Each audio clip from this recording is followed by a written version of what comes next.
If you're over 60, this will bring back some memories because you definitely sat on a plastic covered couch and walked on green shag carpet at some point.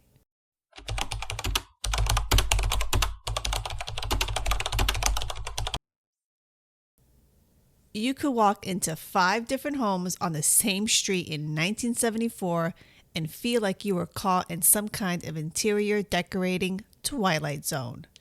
Same shag carpet, same floral couch, same coffee table that weighed more than your first car.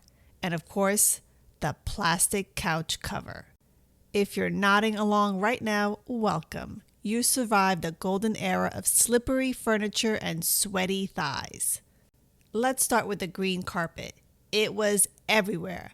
Not just green either. Sometimes it was orange or gold, or if you were really fashionable, a combination of all 3. But in my home, it was green. Not the calm sage green you see in modern design magazines. No. We're talking about a radioactive forest floor meets olive loaf kind of green. And shaggy. So shaggy, you can lose your lunch money in it.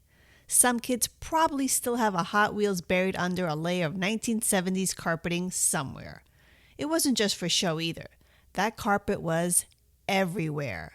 Living room, covered. Hallway, covered. Bathroom, yep, even the bathroom. A spongy green rug just soaking up every drip and drop like it was on a mission from God. And then there was the couch. Now this couch was the centerpiece of the living room. It was either mustard yellow, burnt orange, or a loud floral pattern that looked like your Aunt Edna's curtains threw up. But you wouldn't know it by touch because you never actually touched the couch. You touched plastic. Thick, sweaty, crinkly plastic. It was vacuum sealed to the couch like it had just come off a delivery truck and no one wanted to break the seal.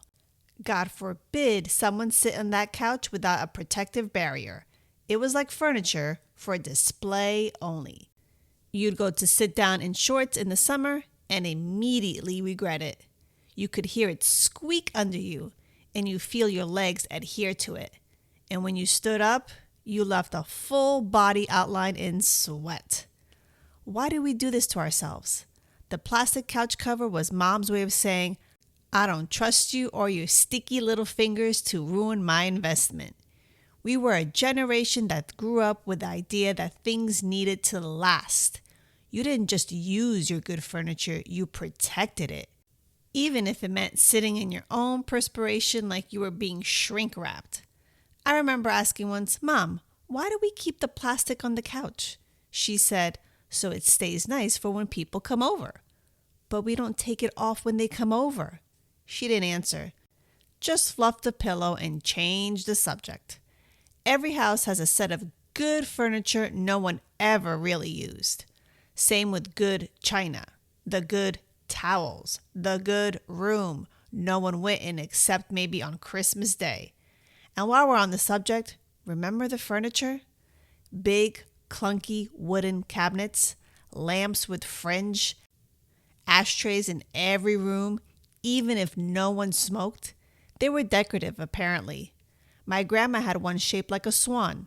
She dusted weekly even though no one had lit a cigarette in her house since 1968.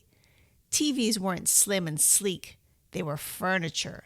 A wooden box with a screen inside.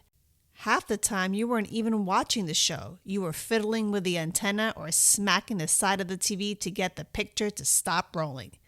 And you only had 3 channels, 4 if you counted PBS. There was no scrolling or streaming or on demand. You missed your show? Too bad. Wait for the rerun in July. But somehow, in all that green carpeted, plastic covered glory, we were happy. We sat on that couch as a family and watched the Carol Burnett show. We tossed popcorn into each other's mouths and spilled Kool-Aid on the floor. And Mom screamed like someone had dropped acid on the Mona Lisa. We played board games on the coffee table, the kind that required no charging, no updates, and no Wi-Fi. That couch, trapped in its plastic cocoon, heard our laughter. It held us when we cried. We fell asleep on it during thunderstorm nights while the TV buzzed with static. Sure, the plastic was ridiculous. Sure, the carpet was hideous. But it was ours. It was the backdrop of our lives. Our birthdays, our holidays, our everyday moments that didn't feel like anything special. But looking back now, they were everything. Today, everything is sleek, minimal, Instagram ready, and honestly, a little cold. Back then, nothing matched. We didn't care. We just wanted a cozy place to sit, even if it crinkled when we moved.